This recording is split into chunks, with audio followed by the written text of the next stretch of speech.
तो भाई बहुत सारे बच्चे ये पूछ रहे थे कि स्टे राउंड कब स्टार्ट होगा। तो आज हम स्टे राउंड पे बात करने वाले हैं। तो स्टे राउंड की जो डेट है वो बहुत जल्दी आने वाली है, क्योंकि आपका फर्स्ट और सेकंड थर्ड ये तीनों राउंड ख़त्म हो चुके हैं और इसकी अलॉटमेंट भी जारी हो चुकी है। जिन भी बच्चों को जो भी कॉलेज मिलना था या जिनको जो लेना था वो हो चुका। अब ये स्टे राउंड यानी जो फोर्थ राउंड है वो स्टार्ट होगा। इसमें ये कैसे स्टार्ट होगा, इसमें क्या क्या करना है और क्या कैसे कॉलेज मिलेगा, इस टॉपिक पे हम बात करेंगे आज। तो देखो, हमारी जो स्टे राउंड की जो डेट है वो कब स्टार्ट होगी, तो इसकी जो डेट है वो लगभग 10 से लेके 12 के बीच में स्टार्ट हो सकती है। 10 से 12 के बीच में इसकी डेट स्टार्ट होगी। इसमें करना क्या क्या है, देखो बहुत सिंपल तरीके से बिना ज़्यादा टाइम लेते हुए मैं आपको ये बता दे रहा हूँ कि इसमें करना क्या क्या है। सबसे पहले तो आप ये जान लो कि इसमें आपका होगा ऑनलाइन रजिस्ट्रेशन। ऑनलाइन रजिस्ट्रेशन होगा जिसके अकॉर्डिंग जैसे आपने फर्स्ट सेकंड और थर्ड के लिए किया था वैसे ही ABBMU एक पोर्टल जारी करेगी जिस पर आप अपना रजिस्ट्रेशन करेंगे। उसकी फीस होगी, आपकी रजिस्ट्रेशन की जो फीस होगी वो 500 रुपये होगी। और उसको फिल करने के बाद इसमें आपको 5000 नहीं पे करने हैं। इसमें आपको 5000 नहीं पे करने हैं, इसमें आपको 500 पे करना है। अब क्या होगा, ऑनलाइन रजिस्ट्रेशन होने के बाद जिस कॉलेज में जितनी सीट बाकी होगी, जैसे मान लो किसी कॉलेज की कैपेसिटी है 60 सीट की, तो जब 60 सीट वो उसके पास है तो उसमें उसकी फिल हुई 40 सीट। अब जब 40 सीट है तो 20 सीट खाली रह गई, यानी 20 सीट उसकी खाली रह गई। अब जब 20 सीट उसकी खाली रह गई है तो वो सीट को फुल करने के लिए ये स्टे राउंड किया जाता है। अब मान लो आपने रजिस्ट्रेशन कर दिया, पोर्टल आएगा, उस पोर्टल पे आपको अपना रजिस्ट्रेशन करना है। जैसे आपने अपनी काउंसलिंग फर्स्ट सेकंड और थर्ड राउंड के लिए करी थी वैसे सेम पोर्टल इसके लिए भी आएगा। इसमें आपको क्या करना है कि आपको अपना ऑनलाइन रजिस्ट्रेशन करना है और रजिस्ट्रेशन में 500 रुपये आपके लगेंगे, वो हो जाएगा।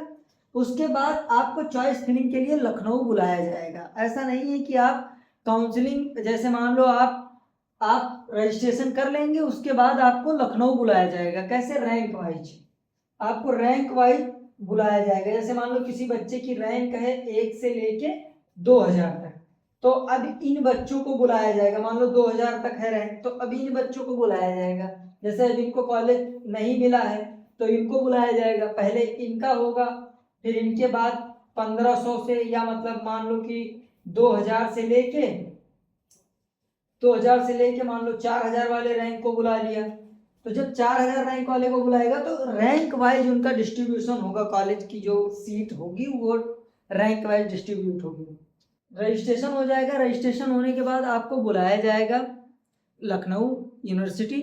उस यूनिवर्सिटी में आपके सामने काउंसलिंग आपकी कराई जाएगी, आपको कॉलेज बताया जाएगा कि इस कॉलेज में इतनी इतनी सीटें हैं, या अगर आपको पहले से पता होंगे कि इस कॉलेज में इतनी सीट बची हुई है, इस कॉलेज में हमको एडमिशन लेना है। जैसे मान लो लखनऊ का कोई भी एक कॉलेज ले लो, वहाँ की सीट खाली है, तो वहाँ आपको अगर एडमिशन लेना है तो आप उन्हें बताओगे कि आपको ये एडमिशन लेना है इस कॉलेज में, तो वो आपको सीट देंगे वहाँ। ऐसा नहीं है कि वो सीट आपको नहीं मिलेगी, मिल जाएगी अगर वहाँ सीट खाली होगी जहाँ आप लेना चाह रहे हैं वहाँ। अब किसको कॉलेज मिलेगा ये बड़ी बात है। तो कॉलेज उनको मिलेगा जो जिन्होंने सीनेट दिया है, समझ रहे हैं, जिन्होंने सीनेट दिया था और जो क्वालिफाइड है, जो क्वालिफाइड है उनको ही मिलेगा कॉलेज। जो क्वालिफाइड होगा उनको ही मिलेगा। इसमें जो क्वालिफाइड नहीं होगा उसको कॉलेज नहीं मिलेगा ना, वो तो इस चीज़ में भाग ले पाएगा। इसमें सबसे बड़ी बात, आप जब भी अपना रजिस्ट्रेशन करवा लें उसके बाद जब आपको लखनऊ बुलाया जाएगा कि आप यूनिवर्सिटी आइए, आपको आपका सीट दिया जाएगा, तो आप पहले से वो आपसे पहले पे करवा लेंगे। क्यों? क्योंकि आपने स्टे राउंड में भाग लिया है। तो आपको अगर आपको सीट लेना ही है तो आप 40,000 पे करेंगे पहले से। अगर आप सीट लेना चाहते हैं तो ही आप स्टे राउंड में भाग लीजिएगा, अगर आप नहीं लेना चाहते हैं तो मत लीजिए। अगर आपको लेना है सीट तो वहाँ आपसे 40,000 पे करवा लिए जाएंगे सीट देने से पहले। और अगर आपको सीट जो चाहिए वो नहीं मिल रही है तो वो आपसे आपका पैसा रिफंड कर दिया जाएगा। लेकिन अगर आपने चूज़ कर लिया कि आपको ये सीट चाहिए तो वो आपको सीट मिल जाएगी और आपका पैसा भी ले लिया जाएगा। बाद में आपको ये नहीं होगा कि हम स्टे राउंड जो 5th होगा उसमें आप चेंज कर लें अपना, ऐसा नहीं हो पाएगा। अगर 4th राउंड में सीट बचेगी तब जाके 5th राउंड होगा, वरना नहीं होगा। तो इसमें क्या होगा कि इसमें रैंक वाइज डिस्ट्रीब्यूशन होगा, इसमें सभी बच्चों को सीट मिल सकती है जो भी क्वालिफाइड है और जिनका रैंक अच्छा है। तो अगर आपको जानकारी अच्छी लगी हो तो आप चैनल को सब्सक्राइब कर लीजिएगा, क्योंकि जैसे ही स्टे राउंड स्टार्ट होगा मैं आपको इन्फॉर्मेशन प्रोवाइड कर दूंगा कि आपका स्टे राउंड शुरू हो गया है। और बाकी अगर कुछ जानना है तो वीडियो के नीचे कमेंट कर दीजिएगा, मैं आपको बता दूंगा।